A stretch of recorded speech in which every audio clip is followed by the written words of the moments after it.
Welcome back. కేంద్రంలో కమలదళం పీఠమెక్కి 3 ఏళ్లు కూడా పూర్తి కాకుండానే అప్పుడే ముందస్తు కోసం ఎందుకింత తొందరపడుతోంది?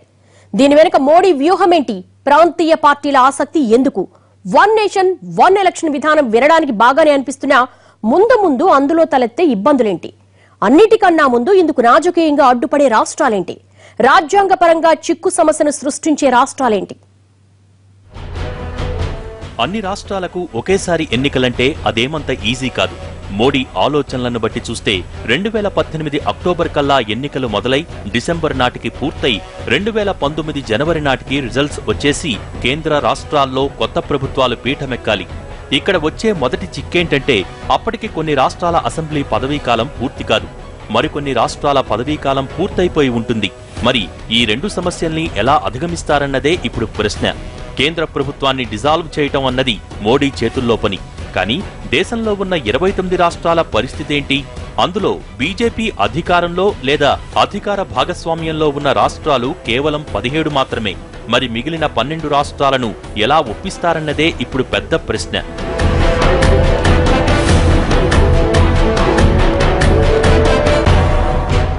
ప్రస్తుతానికి మోడీకి అది కూడా పెద్ద సమస్యలా కనిపించడం లేదు.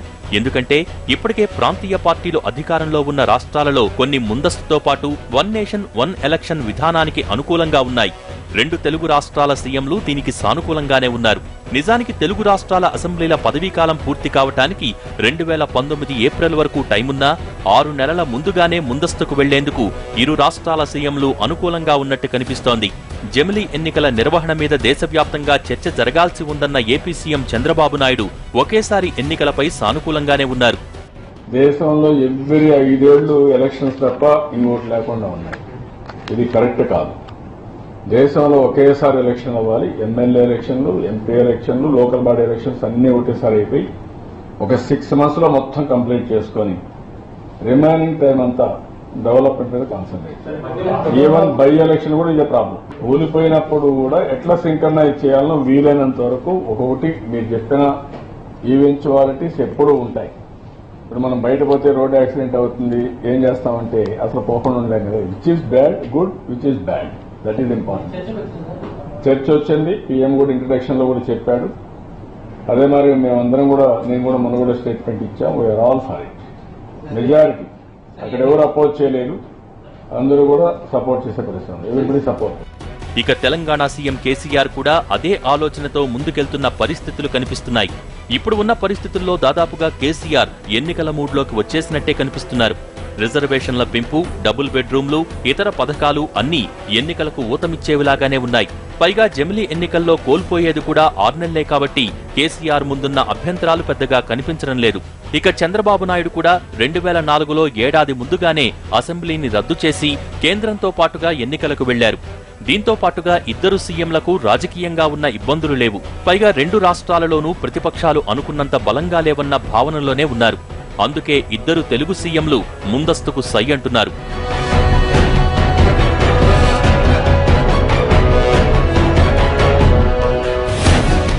తెలుగు రాష్ట్రాలతో పాటు కొన్ని రాష్ట్రాలలో రాజకీయ పరిస్థితులు కూడా కేంద్రానికి అనుకూలంగా ఉన్నాయి. తమిళనాడు, కర్ణాటకలో బీజేపీకి సానుకూల రాజకీయ పరిస్థితుల తర్వాతి పరిణామాలలో ఆమె వైఖరిలో మార్పు వచ్చింది. దీంతో ఈ 2 రాష్ట్రాలు కూడా ముందస్తుకు అనుకూలంగానే ఉన్నట్టు లెక్క. అంటే మొత్తంగా 21 రాష్ట్రాలు ముందస్తుకు రెడీగా ఉన్నట్టు కనిపిస్తోంది. దేశంలో రాజకీయ పార్టీలు రాష్ట్రాలను పాలిస్తాయి. రాజకీయ పార్టీలు పాలించినప్పుడు సహజంగానే ఆ పార్టీ విధానమే ఆ ప్రభుత్వ విధానం అవుతుంది. ఇప్పుడు బీజేపీ పాలిత రాష్ట్రాల్లో ఉన్న ముఖ్యమంత్రులు మేము అనుకూలమే అంటారు, వాళ్ళకి ఎందుకు వ్యతిరేకం ఉంటుంది? అలాగే బీజేపీ మిత్రపక్షాలుగా ఉన్నవారు ప్రాంతీయ పార్టీలు అయినా కూడా తెలుగుదేశం కానీ అక్కడ టీఆర్ఎస్ కానీ, బీజేపీకి తెలుగుదేశం అయితే అధికారిక మిత్రపక్షం, టీఆర్ఎస్ కేంద్రంలో అనధికార మిత్రపక్షం, రాష్ట్రంలో విమర్శించుకున్న కేంద్ర స్థాయిలో వాళ్ళ అనధికార మిత్రపక్షం. సో ఈ అనధికార మిత్రపక్షాలు కనుక వీరు కూడా మద్దతు ఇస్తున్నారు. కానీ అర్థం చేసుకోవాల్సింది ఏంటంటే దీర్ఘకాలంలో ప్రాంతీయ పార్టీల మనుగడే ప్రశ్నార్థకమవుతుంది. 2017 డిసెంబర్లో గుజరాత్ అసెంబ్లీకి, 2018లో ఎన్నికలు జరగనున్న ఛత్తీస్గఢ్, కర్ణాటక, మధ్యప్రదేశ్, రాజస్థాన్, మేఘాలయ, మిజోరాం, నాగాలాండ్, త్రిపుర అసెంబ్లీల పదవీకాలాన్ని పొడిగించాలి. లేదా రాష్ట్రపతి పాలనతో వాటిని 2018 అక్టోబర్ వరకు నెట్టుకురావాలి. ఇంతవరకు బాగానే ఉంది. కానీ కాంగ్రెస్ పాలనలో ఉన్న పంజాబ్, పాండిచ్చేరి, మేఘాలయ, హిమాచల్ ప్రదేశ్లో అసెంబ్లీ రద్దుకు హస్తం పార్టీ అంగీకరిస్తుందా అన్నది అనుమానమే. ఇక ఢిల్లీని ఏలుతున్న ఆమ్ ఆద్మీ కూడా ఈ నిర్ణయానికి సానుకూలంగా అడుగులేస్తుందన్నది అనుమానమే. రాజౌరి గార్డెన్ రిజల్ట్స్ తర్వాత కేజ్రీవాల్ మోడీ మాటకు అంగీకరిస్తారనుకోవటం అపోహే అవుతుంది. యాంటీ ఇన్కంబెన్స్ అనేటువంటిది మొదలు కాకముందే కనుక ముందస్తుకు వెళ్ళినట్టయితే తిరిగి మళ్ళీ ఇంకోసారి అధికారం చేజిక్కించుకోవచ్చు. తర్వాత పార్టీని దేశవ్యాప్తంగా కన్సాలిడేట్ చేసుకోవచ్చు. తర్వాత తాము ఒక సంచలనాత్మకమైనటువంటి నిర్ణయాలు అమలు చేయాలనుకునేటువంటి వాటికి కూడా మరొకసారి అవకాశం ఇచ్చినట్టయితే బాగుంటుంది అనేటువంటిది మోడీ మనసులో మాటగా మనకు తెలుస్తుంది. అలాగే ఉభయ రాష్ట్రాల్లో పరిస్థితి చూసినట్టయితే అపోజిషన్స్ స్ట్రాంగ్గా లేవు కాబట్టి ఏ రకమైనటువంటి పొలిటికల్ పోలరైజేషన్ రాకముందే ఖచ్చితంగా ఈలోపు మళ్ళీ ఇంకొకసారి అధికారాన్ని చేజిక్కించుకోవటం అనేటువంటిది చాలా అనాయాసంగా సాధించగలం అనేటువంటి ఒక దృఢమైనటువంటి నమ్మకంతో ఉభయ తెలుగు రాష్ట్రాల్లో ఉన్నటువంటి అధికారంలో ఉన్నటువంటి పార్టీలు భావిస్తున్నట్టుగా మనం అనుకోవచ్చు. ప్రస్తుతానికి మెజార్టీ రాష్ట్రాలు వన్ నేషన్ వన్ ఎలక్షన్ విధానంలో ముందుకు వెళ్లేందుకు ముందస్తుగానే ఎన్నికల బరిలోకి దిగేందుకు రెడీగా ఉన్నాయి. అయితే వన్ నేషన్ వన్ ఎలక్షన్ ఇప్పుడేమీ కొత్తగా వచ్చింది కాదు. 1952 మొదటి సార్వత్రిక ఎన్నికల దగ్గర నుంచి 1967 వరకు వరుసగా 4 సార్లు ఇదే పద్ధతిలో లోక్సభకు, అసెంబ్లీలకు ఎన్నికలు జరిగాయి. ఆ తర్వాత కొన్ని రాష్ట్రాలలో రాజకీయ అనిశ్చితి వల్ల ప్రభుత్వాలు కుప్పకూలి ఈ ప్రక్రియ పూర్తిగా చిన్నాభిన్నమైపోయింది. ఇప్పుడున్న పరిస్థితుల్లో అన్ని రాష్ట్రాలను ఒకేసారి ఎన్నికల ముంగిటకు తీసుకువెళ్లాలంటే ప్రజా ప్రాతినిధ్య చట్టానికి సవరణలు చేయాల్సి ఉంటుంది. అంతేకాదు ఈ బిల్లుకి ఆర్టికల్ 368 ప్రకారం దేశంలోని సగానికి పైగా అసెంబ్లీలు వన్ నేషన్ వన్ ఎలక్షన్ కు అనుకూలంగా తీర్మానాలు చేసి కేంద్రానికి పంపాలి. అదే టైంలో సవరణ బిల్లును ఉభయ సభల్లో ఏదో ఒక సభలో ప్రవేశపెడతారు. చర్చ తర్వాత 2 సభల్లోనూ వేర్వేరుగా మొత్తం సభ్యుల సంఖ్యలో 50% మించి హాజరుతో 2/3 వంతు మెజార్టీతో బిల్లు పాస్ అవ్వాలి. ఆపై ఆ బిల్లుపై రాష్ట్రపతి సంతకం చేస్తే మోడీ అనుకున్నట్టుగా అన్ని రాష్ట్రాలకు ఒకేసారి ఎన్నికలు నిర్వహించే అవకాశం ఉంటుంది. ప్రస్తుతానికి దేశంలో ఉన్న రాష్ట్రాలలో 17 బీజేపీ చేతుల్లోనే ఉన్నాయి. మరో 4 రాష్ట్రాలు మోడీ నిర్ణయానికి అనుకూలంగా ఉన్నాయి. అంటే దాదాపు రాష్ట్రాల తీర్మానం పెద్ద కష్టం కాదు. అయితే దీనికన్నా ముందు మోడీ చాలా అంశాలకు సమాధానమివ్వాలి, చాలా సందేహాలు నివృత్తి చేయాలి. 2018 డిసెంబర్ నాటికి ఇలా జమిలీ ఎన్నికలు పూర్తి చేస్తే 2019లో పీఠమెక్కే రాష్ట్రాలు, కేంద్ర ప్రభుత్వాలు 2024 వరకు అధికారంలో ఉంటాయి. ఈ మధ్యలో ఎన్నికలు పెట్టే అవకాశం లేదు కాబట్టి అధికార పార్టీలకు ఎదురే లేకుండా పోతుంది. అంటే ప్రతిపక్షానికి విలువే లేకుండా పోతుందని, ప్రభుత్వం ఏం చేసినా ప్రతిపక్షం ప్రశ్నించే పరిస్థితి ఉండదన్న విమర్శలు వినిపిస్తున్నాయి. కేంద్ర పాలకులు కానీ, రాష్ట్రాల్లో పాలకులు కానీ జనక్షేమానికి విరుద్ధంగా నిర్ణయాలు తీసుకుంటే వారిని అడ్డుకునే వ్యవస్థే ఉండదని, అసెంబ్లీల్లో ఏకసభ విధానం ఉన్న రాష్ట్రాల్లో ప్రభుత్వాలు ప్రజలపై అదనపు భారాలు మోపేలా బిల్లులు ప్రవేశపెడితే అవి ఎలాంటి చర్చలకు తావు లేకుండానే నెగ్గిపోతాయి. మరి ఈ సమస్యలకు ప్రభుత్వం సమాధానం చెప్పాల్సి ఉంటుంది. ముందస్తు ఎన్నికలన్నవి కేంద్రం విచక్షణ మీద ఆధారపడిన అంశం. కానీ వన్ నేషన్ వన్ ఎలక్షన్ అన్నది మాత్రం రాష్ట్రాలతో ముడిపడిన అంశం. ఈ విషయం తెలిసినా మోడీ ఎందుకు ఇంతలా తొందరపడుతున్నారు? ఒకవేళ జమిలీ ఎన్నికలు జరిగితే అన్ని రాష్ట్రాల అసెంబ్లీలను కమలనాథులు కబళించేస్తారా? లేక బీజేపీయేతర రాష్ట్రాల్లో 2014 ఎన్నికల మాదిరిగా ప్రాంతీయ పార్టీలే తమ సత్తా చూపుతాయా? వన్ నేషన్ వన్ ఎలక్షన్ విధానంపై ముసురుతున్న అనుమానాలేంటి?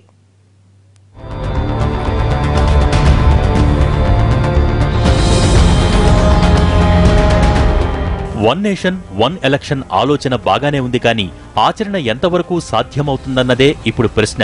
50 ఏళ్ల కిందట మన దేశంలో అమలైన ఈ వన్ నేషన్ వన్ ఎలక్షన్ విధానం గడిచిన 5 దశాబ్దాలలో ఎక్కడా అమలు చేయటానికి వీలు పడలేదు.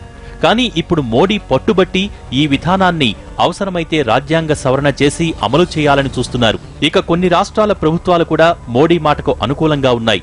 అయితే తమ తమ రాష్ట్రాలలో ప్రతిపక్షాలు బలంగా లేవని కొన్ని, మహాకూటమిగా బరిలోకి దిగి మోడీ హవాను తిప్పికొట్టాలని బీహార్ లాంటి రాష్ట్రాలు ముందస్తుకు సిద్ధమైపోవచ్చు. కానీ బిల్లు పెట్టి దాన్ని నెగ్గించకుండా 2018 అక్టోబర్ నాటికి పంజాబ్, హర్యానా, ఢిల్లీ వంటి రాష్ట్రాలలో అసెంబ్లీలను రద్దు చేయటానికి అక్కడి అధికార పార్టీలు అంగీకరించకపోవచ్చు. అంటే ఈ ఒక్క అడ్డంకి దాటితేనే ముందస్తు ఎన్నికలతో పాటు వన్ నేషన్ వన్ ఎలక్షన్ విధానం కూడా అమలవుతుంది. రాజకీయ ఆలోచన ఏంటి అంటే ఒకేసారి ఎన్నికలు జరిపితే జాతీయ పార్టీలకు కొంత అనుకూలంగా ఉంటుంది. తక్షణమైతే మోడీకి అనుకూలంగా ఉంది, కాంగ్రెస్ ఇంకా పుంజుకోలేదు కనుక బీజేపీకి లాభం అనేది తక్షణ ప్రయోజనం. దీర్ఘకాల ప్రయోజనం కూడా ప్రాంతీయ పార్టీలు దెబ్బతింటాయి. ఎందుకంటే పార్లమెంటుకు అసెంబ్లీకి ఒకేసారి ఎన్నికలు జరిపినప్పుడు జాతీయ ఎజెండా అనేది డామినేట్ చేస్తుంది. ఇప్పుడు 1989 తర్వాత దేశంలో 31 చోట్ల పార్లమెంటుకు అసెంబ్లీకి కలిసి ఒకేసారి ఎన్నికలు జరిగాయి. అందులో 24 సార్లు ఒకే రకమైన తీర్పు వచ్చింది. మిగతా 7 సార్లు మాత్రమే పార్లమెంట్కి ఒక రకంగా తీర్పు, అసెంబ్లీకి ఒక రకంగా తీర్పు ఇచ్చారు. అంటే ఒకేసారి ఎన్నికలు జరపడం వల్ల రాష్ట్ర స్థాయి అంశాలు మరుగున పడి జాతీయ స్థాయి అంశాలు ముందుకొస్తాయి కనుక జాతీయ పార్టీగా ఉన్న పార్టీకి ప్రయోజనం దక్కుతుంది అనేది బీజేపీ రాజకీయ ఆలోచన. అందువల్ల తన సైద్ధాంతిక దృక్పథము, రాజకీయ అవసరాలు రెండూ కలవడం వల్ల ఇవాళ భారతీయ జనతా పార్టీ ఒకేసారి ఎన్నికలు జరపాలనే ఆలోచన చేస్తోంది. కేంద్రం మాత్రం 2018 అక్టోబర్కి ముందస్తుకు వెళ్లడానికే రెడీగా ఉంది. లోక్సభతో పాటుగా అన్ని రాష్ట్రాల అసెంబ్లీలకు కూడా ఎన్నికలు నిర్వహించాలన్న ఆలోచనలో ఉన్నారు. అయితే దీని వెనుక మోడీ వ్యూహం స్పష్టంగా కనిపిస్తోంది. 2014తో ప్రభంజనమైన మోడీ హవా 2015, 2016 రెండేళ్లలోనూ జోరు తగ్గించింది. కానీ 2017లో మాత్రం యూపీ లాంటి కీలకమైన రాష్ట్రంలో భారీ మెజార్టీతో అధికారంలోకి వచ్చింది.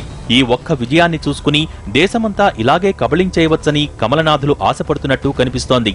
మరోపక్క 2008 నవంబర్ 8 పెద్ద నోట్ల రద్దుతో అతిపెద్ద నిర్ణయం తీసుకున్న ప్రధాని మోడీ యూపీ ఎన్నికల ఫలితాలే దానికి ప్రజల నుంచి వచ్చిన రియాక్షన్ అనుకుంటున్నారు. నిజానికి యూపీలో బీజేపీ విజయానికి కారణం అక్కడ ఎన్నికల్లో అమిత్ షా అమలు చేసిన స్ట్రాటజీలు, ప్రాంతీయ పార్టీల మీద ప్రజలకున్న వ్యతిరేకత కూడా కారణమైంది. కానీ ఈ విజయాన్ని దేశమంతటికీ ఆపాదించుకోవటం తప్పిదమే అవుతుంది. ఎందుకంటే డీమానిటైజేషన్ మీద దేశవ్యాప్తంగా పెద్ద వ్యతిరేకత రానంత మాత్రాన దాన్ని ప్రజలంతా ఆమోదించేశారనుకోవటం పొరపాటు. మరి ఈ విషయాన్ని అంచనా వేసుకోకుండా మోడీ ఒకేసారి అన్ని రాష్ట్రాలలోనూ ఎందుకు బరిలోకి దిగటానికి రెడీ అవుతున్నారన్నదే ఇప్పుడు ప్రశ్న.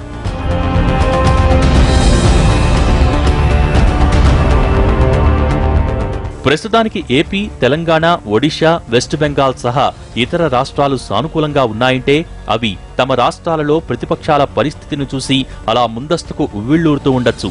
కానీ ఇదే అదునుగా మోడీ అన్ని రాష్ట్రాల అసెంబ్లీలను కబళించేసేందుకు వేస్తున్న ఎత్తుగడ ఇదని కొందరి అభిప్రాయం. నిజానికి ఇప్పుడు మోడీ వేవ్ బాగానే ఉంది. ఇలాంటి టైంలో ఎన్నికలకు వెళ్లేందుకు సిద్ధమైతే ఆ మేరకు మెజార్టీ రాష్ట్రాల అసెంబ్లీల్లో బీజేపీ అధికారంలోకొస్తుంది. ఆ మేరకు 2018 తర్వాత రాజ్యసభలో కూడా బీజేపీ బలం పెరుగుతుంది. ఇలా ఉభయ సభల్లోనూ బీజేపీ బలగం పెరుగుతుంది. ఈలోగా ఈ ఏడాది రాష్ట్రపతి ఎన్నికల్లో తమకు పూర్తి అనుకూలంగా ఉన్న వ్యక్తిని ఆ స్థానంలో కూర్చోబెట్టగలిగితే ఆ తర్వాత మోడీ అనుకున్న బిల్లులన్నీ చట్టాలైపోవాల్సిందే. జీఎస్టీ లాంటి బిల్లుల విషయంలో కూడా ఈజీగా 15 రాష్ట్రాల నుంచి ఆమోదముద్ర వేయించుకోవచ్చు. అందుకే అన్నీ ఆలోచించిన తర్వాతే మోడీ ముందస్తు ఎన్నికలకు, అదే టైంలో వన్ నేషన్ వన్ ఎలక్షన్ విధానం ఒకేసారి అమలు చేసేందుకు ఇప్పట్నుంచే విశ్వ ప్రయత్నాలు చేస్తున్నారు.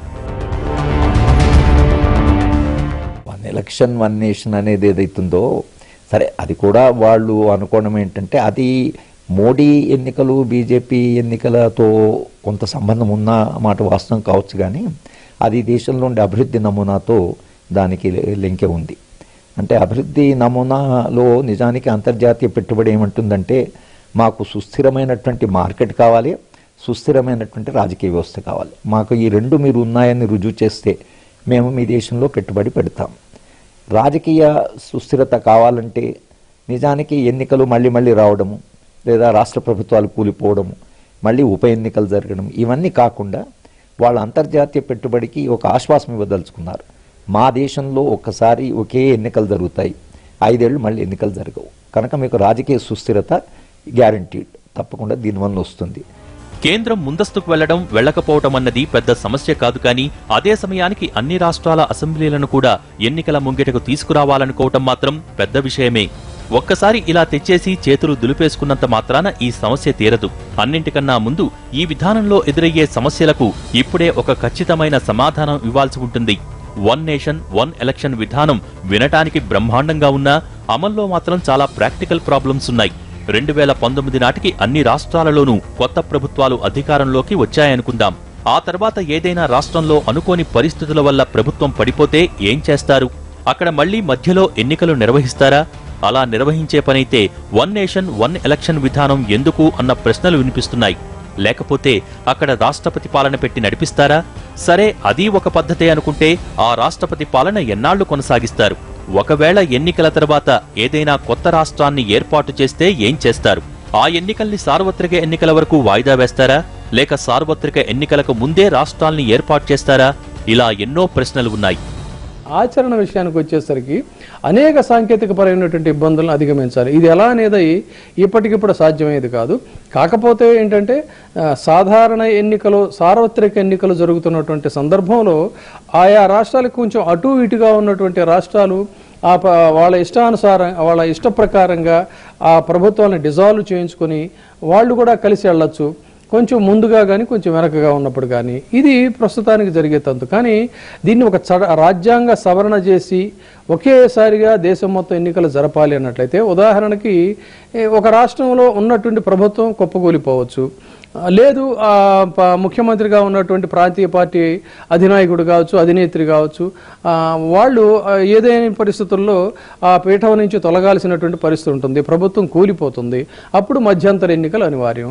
మధ్యంతర ఎన్నికలు అనివార్యం అయినప్పుడు దేశం మొత్తానికి ఈ రాష్ట్రానికి ఎన్నికలు ఏ రకంగా జరుపుతారు అనేటువంటిది ప్రశ్న.